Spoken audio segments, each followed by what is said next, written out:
Rawalpindi test का चौथा रोज कौमी टीम मुश्किलात का शिकार है। बांग्लादेश के खिलाफ पाकिस्तानी बैटिंग लाइन एक बार फिर बुरी तरह फ्लॉप है। विकेटों की झड़ी लग गई, 9वीं विकेट भी गिर गई। मोहम्मद रिजवान के अलावा कोई भी बल्लेबाज मामूली सी मज़ाहमत भी ना दिखा सका।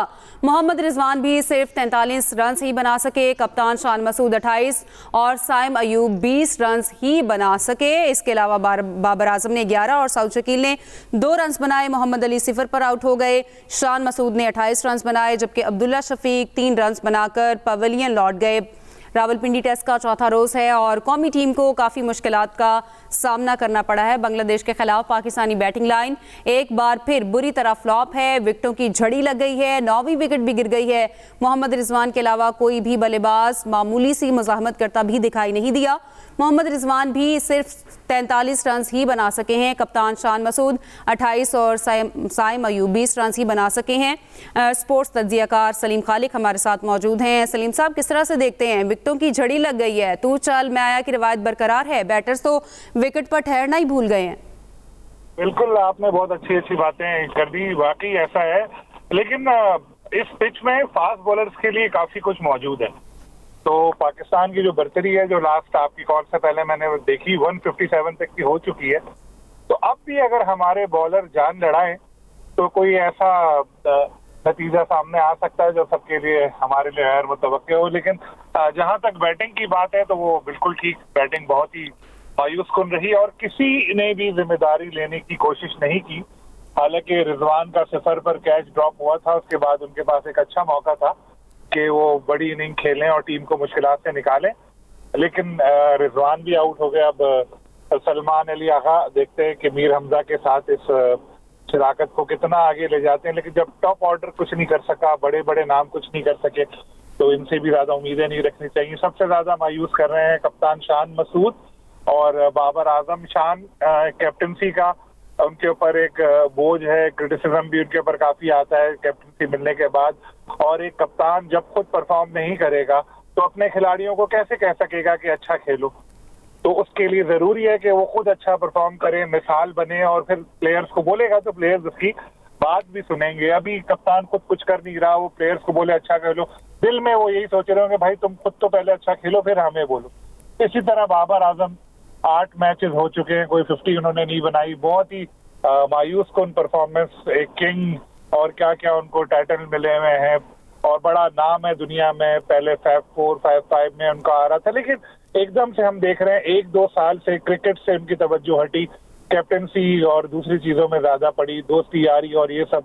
उसके बाद से एक जवाल सा आ गया उनकी कारकर्दगी में ही। और अब जो टीम हमारी बेस करती थी बाबर के ऊपर, वो अब बिल्कुल मायूस कर रहे हैं, जिसकी वजह से हमारी परफॉर्मेंस का ग्राफ भी गिरने लगा है। फिर ओपनर हमारे अब्दुल्ला शफीक या इसी तरह मिडिल ऑर्डर में हमारे साउद शकील एक अच्छी इनिंग खेलते हैं सीरीज में, उसके बाद उनको लगता है कि बहुत बड़ा उन्होंने तीर मार लिया, फिर उनसे खेला ही नहीं जाता। साइम अयूब को पहले आपने बहुत ज्यादा मौके दिए वाइट बॉल में, तो वो इतना परफॉर्म नहीं कर पाए। अब रेड बॉल में भी आप उनको लेकर आ गए, वो एक अच्छी इनिंग खेलते हैं, अगली इनिंग में फिर आउट हो जाते हैं। और दूसरी बात जो सबसे इम्पोर्टेंट है, टेस्ट क्रिकेट 50 का नाम नहीं है। टेस्ट क्रिकेट अगर आपको खेलनी है तो उसमें आपको बड़ी इनिंग्स खेलनी पड़ेंगी। जैसे यूनुस खान और मिसबाह-उल हक वगैरह जब आते थे तो उसके बाद वो 100, 200, 300 आपको तवक्को रहती थी, या उससे पहले के जो प्लेयर थे।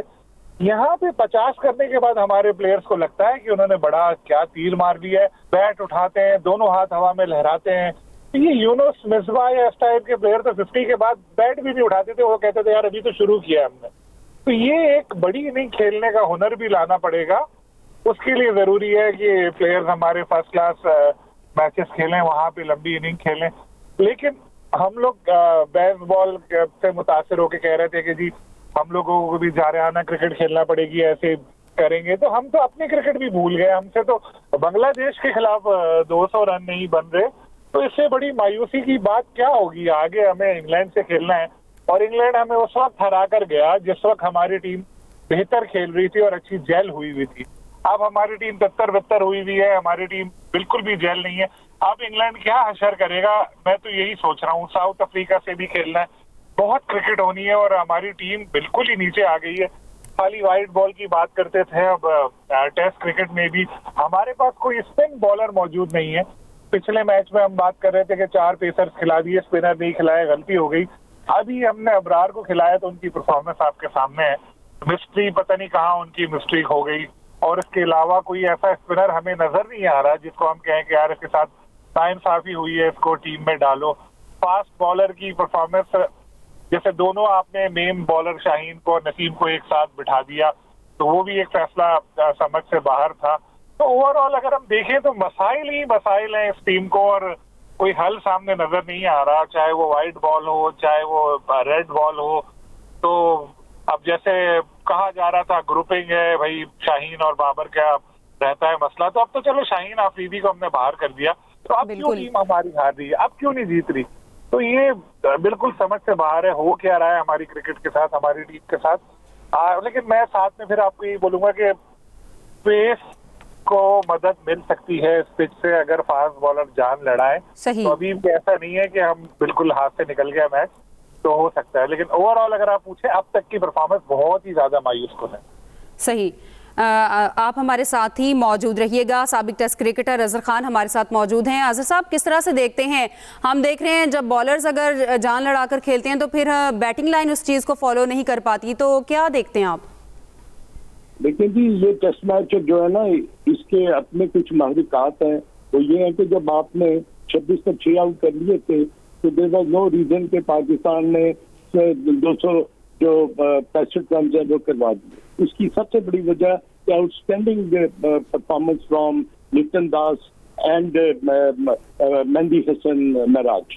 अब वो पार्टनरशिप 165 की जो थी ना, उससे पाकिस्तान की रीढ़ की हड्डी जो है ना वो तोड़ के रखी।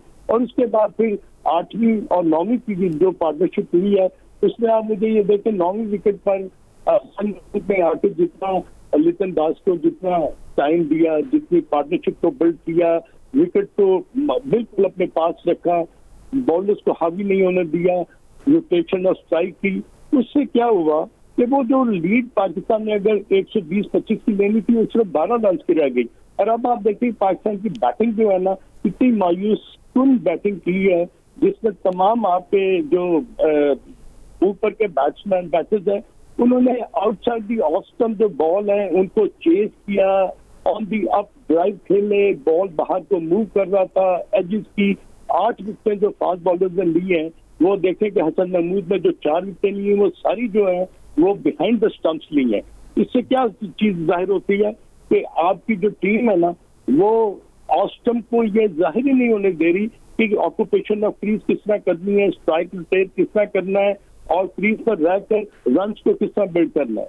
ये बड़ी ही एक शर्मनाक किस्म की परफॉर्मेंस है। और अब ये देखना है कि अगर 160-65 या 70 का टारगेट मिलता है बांग्लादेश को, तो वो किस स्टेट ऑफ माइंड में होंगे, किस तरह वो अपनी बैटिंग को वो नर्चर करेंगे, और ये रन्स क्या पाकिस्तान के बॉलर्स जो हैं वो डिफेंड कर सकते हैं, क्या पाकिस्तान उनको 170-80 में आउट कर सकता है। अगर ये हुआ तो पाकिस्तान अपनी सीरीज बराबर कर लेगा, अदरवाइज ये शर्मनाक सीरीज जो है 2-0 से होने का बहुत बहुत चांसेस है। जी, मायूसकुन परफॉर्मेंस है। साबिक टेस्ट क्रिकेटर अजहर खान हमारे साथ मौजूद थे, आपका शुक्रिया।